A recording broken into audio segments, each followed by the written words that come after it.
Nous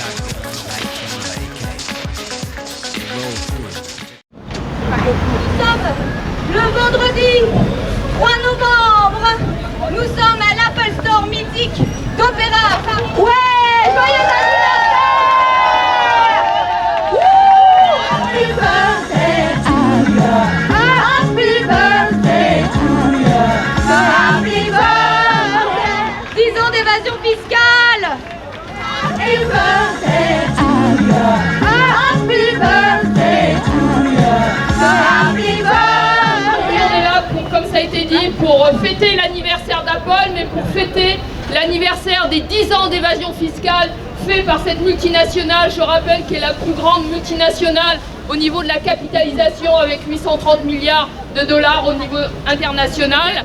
Apple veut avoir une bonne image de marque, donc ça serait une entreprise, une multinationale moderne, jeune, dynamique, innovante, voire sociale et écologique. Il faut rappeler que sur le prix d'un iPhone, eh bien, moins de 1% va dans la poche de ceux et celles qui fabriquent l'iPhone, c'est-à-dire les travailleurs et travailleuses, et notamment en Chine, dans des conditions absolument scandaleuses. C'est tout ça qu'on veut montrer aujourd'hui en étant là, c'est tout ça qu'on va continuer à montrer dans les jours et les semaines qui viennent, parce que notre présence aujourd'hui est une première action symbolique forte pour effectivement s'attaquer à l'image d'Apple, mais nous allons continuer dans les semaines et les mois qui viennent pour en finir avec cette impunité dont bénéficie Apple. L'Irlande aujourd'hui accompagne totalement cette politique d'Apple, puisque l'Irlande a passé un accord avec Apple où la taxation de tous les bénéfices qui sont faits en Europe sont rapatriés sur l'Irlande et sont taxés à 0,005%.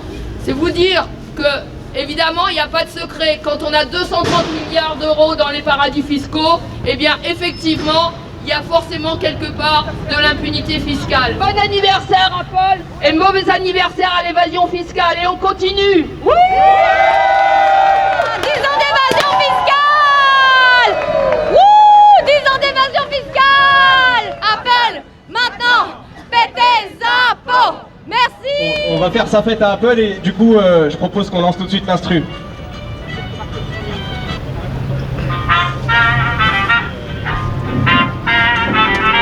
Ouais. iPhone 1, 2 et 1, 2, 3, 4.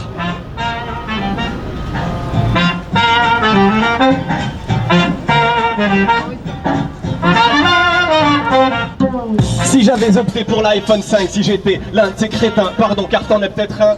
Mais si j'avais acheté un iPhone 5, je crois qu'Apple trinquerait au fait que je ne sois pas bien malin. Si j'avais cet iPhone qui est classe comme la masse, comme toutes les victimes de la pomme, de la team de la pomme des tas d'hommes. Si j'étais las comme, si j'étais ça comme, le bilan désastre serait pour ma pomme. Ce serait 7 € bah mon qui serait passé de ma poche au leur si j'étais tombé dans le panneau. Bien que ce ne soit qu'un heure si j'étais allé l'acheter au galop. M'écriant quel bonheur, oui mais ça ne connaît pas au tableau. Me concernant, si je l'avais pécho, en fin de compte moi je crois que ce serait chaud pour mon compte car en matière d'euros j'ai pas le compte, à part ça je ne suis pas un blaireau.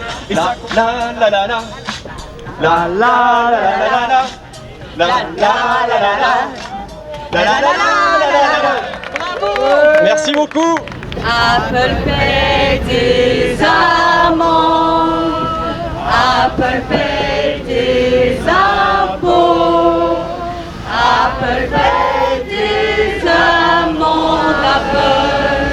Apple paye des impôts. Et pour être offensif, on a besoin d'humour, parce que l'humour ça peut être très puissant. On a besoin de tourner en dérision Apple, on a besoin de tourner en dérision Macron, on a besoin de tourner en dérision Manuel Valls, la loi travail, etc. Et on a besoin aussi d'être inventif dans les moyens qu'on trouve pour s'exprimer sur ces sujets-là et pour faire réagir les gens. Apple, maintenant, faites des impôts. Face au problème qu'on a aujourd'hui de l'évasion fiscale qui prend des proportions démesurées, il est nécessaire de se mobiliser pour notre service public, la santé, l'éducation, nos infrastructures qui manquent aujourd'hui de cet argent que les multinationales font s'évader dans les paradis fiscaux. Au jour d'aujourd'hui, on demande à tous les Français d'aller dans des hôpitaux où ils n'ont plus de moyens, d'avoir une baisse des APL, tout ça pour enrichir des gens qui ne payent pas leurs impôts, qui défiscalisent outrageusement.